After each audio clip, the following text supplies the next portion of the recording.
Students, मेरा नाम है राज लालवानी और आज का जो हमारा टॉपिक है वो है बॉन्ड एनर्जी। तो चलिए शुरू करते हैं। बॉन्ड एनर्जी, तो bond energy is actually amount of energy required to break the bond of one mole of the substance या amount of energy release to make a bond of one mole of substance. मतलब bond को टूटने के लिए या bond को बनने के लिए जो एनर्जी की रिक्वायरमेंट है उससे बोलते हैं बॉन्ड एनर्जी। देखें, amount of energy required to break the bond of one mole of substance. अब देखो हाइड्रोजन एक मॉलिक्यूल है, ये टूटा, दो हाइड्रोजन एटम है और प्लस 495 किलो जूल पर मोल एनर्जी देनी पड़ी जब हाइड्रोजन का मॉलिक्यूल हाइड्रोजन एटम में तब्दील हुआ। और दूसरी डेफिनेशन है amount of energy release to make a bond of one mole of substance. मतलब बॉन्ड बनने के लिए हमें एनर्जी रिलीज करनी पड़ेगी। तो देखें, दो हाइड्रोजन के एटम है, वो खुद से मेरे हाइड्रोजन का मॉलिक्यूल बना और एनर्जी कितनी रिलीज हुई, -495 किलो जूल पर मोल। तो देखें, बॉन्ड को बनने के लिए एनर्जी रिलीज करनी पड़ती है और बॉन्ड को टूटने के लिए एनर्जी देनी पड़ती है।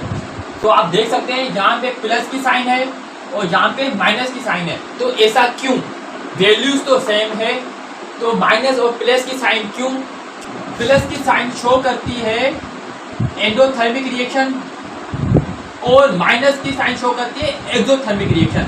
मतलब इसमें एनर्जी देनी पड़ेगी और इसमें एनर्जी हमें मिलेगी।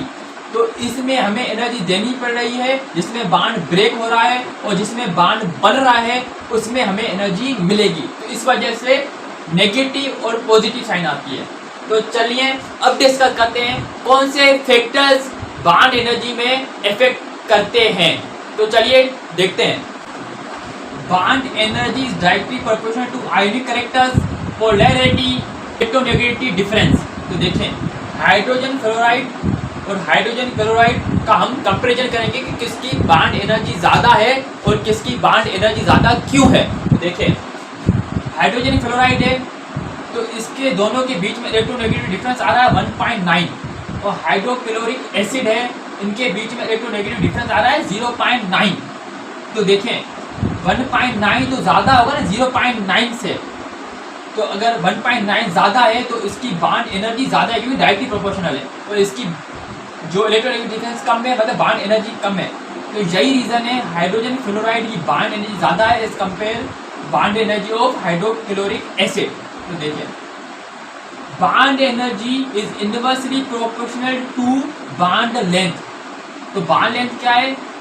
जब दो एटम कोवेलेंटली बॉन्डेड हो उनके सेंटर्स के दरमियान में जो डिस्टेंस होता है ना उसे बोलते हैं बॉन्ड लेंथ। देखो, ये कार्बन ये बॉन्डेड है दूसरे कार्बन से, कोवेलेंटली बॉन्डेड हो गया तो इनके सेंटर्स के दरमियान में जो डिस्टेंस होगा ना उससे बोलते हैं बॉन्ड लेंथ।